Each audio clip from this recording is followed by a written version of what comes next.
Hi, welcome to another edition of the Daily Record's High School Football Insider. I'm sports writer Mike Plant with sports editor Aaron Dorksen, speaking to you from the 164th Wayne County Fair. We're going to preview the Week 3 matchups and also give you some sights and sounds of the Wayne County Fair. So we'll be back right after this break.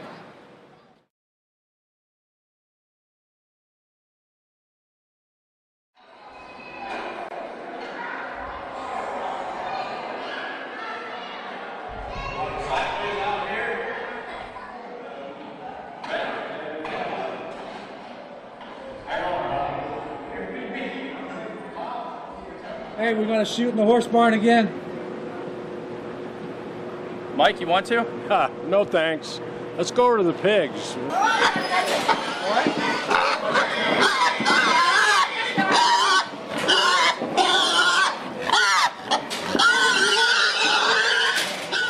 Well, we just were in the swine barn, Mike, but they asked us to leave. The pigs were getting nervous with us talking about pig skins, so we're going to try another location. I'd rather maybe go over here and catch pork at the other end at the pork producer. Hey, Aaron and Mike, these hogs are dead. I think you can handle these. Have fun at the fair.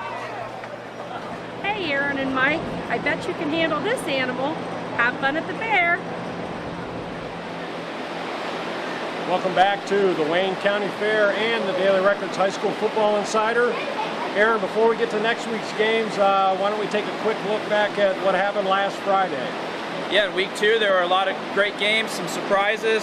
Let me run through the WCAL scores. It was Dalton topping Tuslaw 27-21, Chippewa 61-13 over Waterloo, Hillsdale real nice win over Bucyrus 43-19, Rittman 41, Grove City Christian 38, Northwestern 35, Black River 12, Mogador 49, Smithville 14, and CVCA maybe with the upset of the week, beating Norway 32-28. And I should mention we're standing in front of the Miley Holsteins here. The family was nice enough to let us visit with their cows here.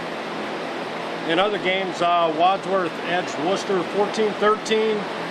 West Holmes ran all over Riverview by a score of 59-0. Orville went over to Triway and picked up a 22-17 win over the Titans. Cloverleaf beat Keystone 38-21, and Loudonville had their way with Crestview, beating the Cougars 41-0. Now, Aaron, I know a couple of those games really stood out to you last week's games. Well, it's been really nice to see three teams that combined for just 2 wins last year have all started 2-0. Waynedale, Chippewa, and Orville really started strong. I watched Waynedale beat Ridgewood 40-19. Ren Weaver, the quarterback, boy, can he turn it up if he gets a seam. He rushed for 230 yards and 3 touchdowns, and Reed Stanley doing a real nice job as the fullback linebacker. He went over 100 yards rushing, 2 touchdowns. And then on the flip side, as far as an area team suffering a big disappointment, it was Norwayne. Their 2 Division I recruits, Caleb Harris and Trayvon Berry, missed basically the whole second half. Caleb Harris is supposed to be back this week. He battled some cramping. They're going to work on his hydration, but Trayvon Berry's doubtful, Mike. He had a concussion, so Norway, real tough assignment for them to try to rebound from that loss and go over to a tough Ontario team. Last week I was over at Triway for the debut of the new turf at Jack Miller Field, but Orville played keep away from the Titans and spoiled their party by beating them 22-17, getting another 100-plus rushing yard night from Keontae Owens, a young junior who looks like he's running real well this year. And it's good to see Joel Zook, Orville's senior, talented senior, get to handle the ball again.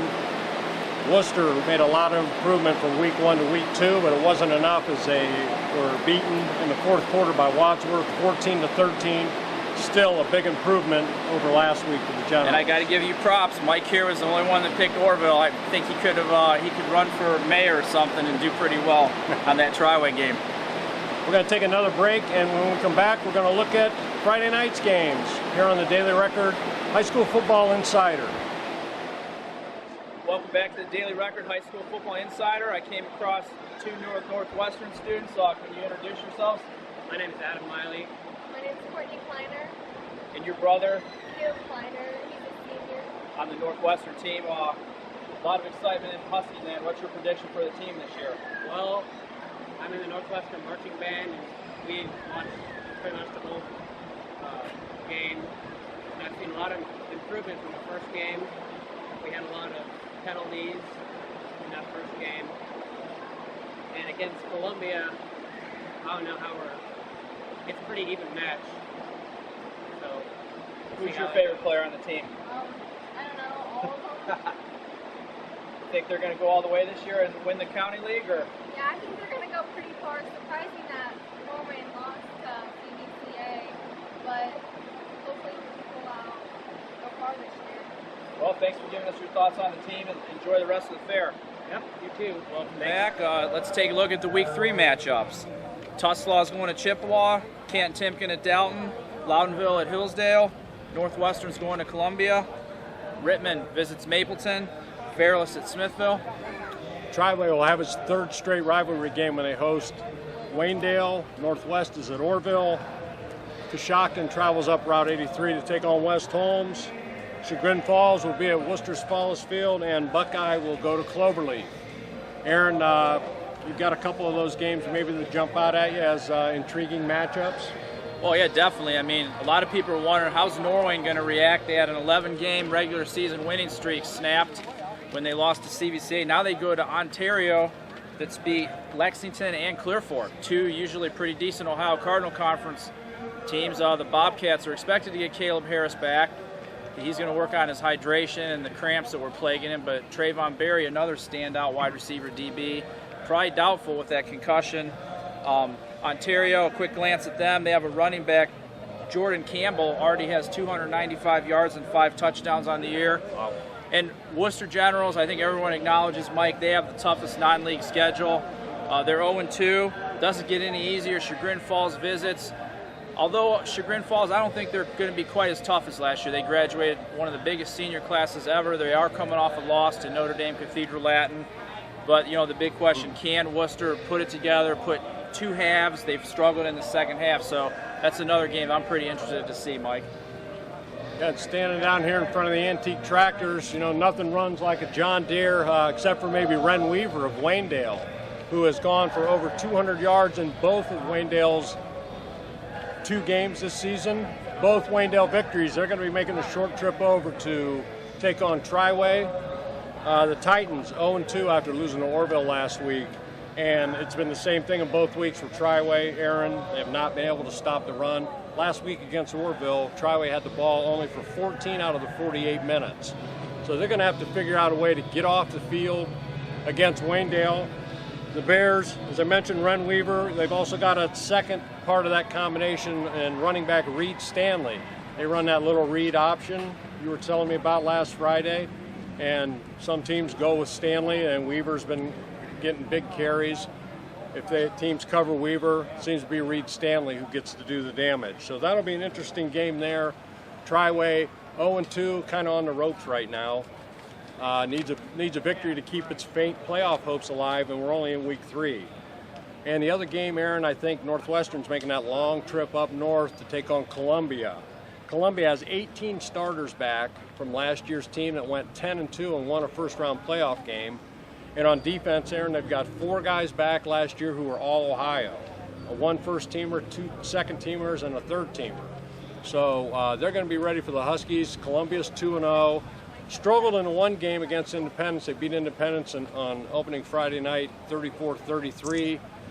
They've got a quarterback, Jay Banyaz, who had 187 yards rushing in that Week 1 victory, and he threw for 3 touchdowns last week, so in a big victory. So the Huskies have their work cut out for them. Last week, Northwestern's defense at Black River, 3 goal line stands.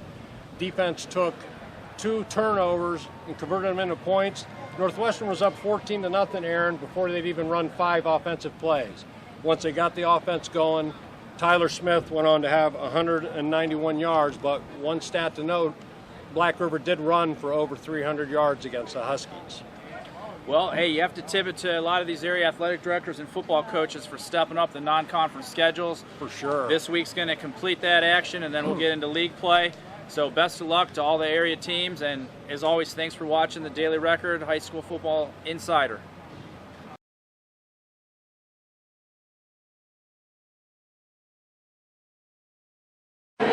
Welcome back to the Daily Record High School Football Insider. We have a special guest, Bob, here. Hopefully he cooperates.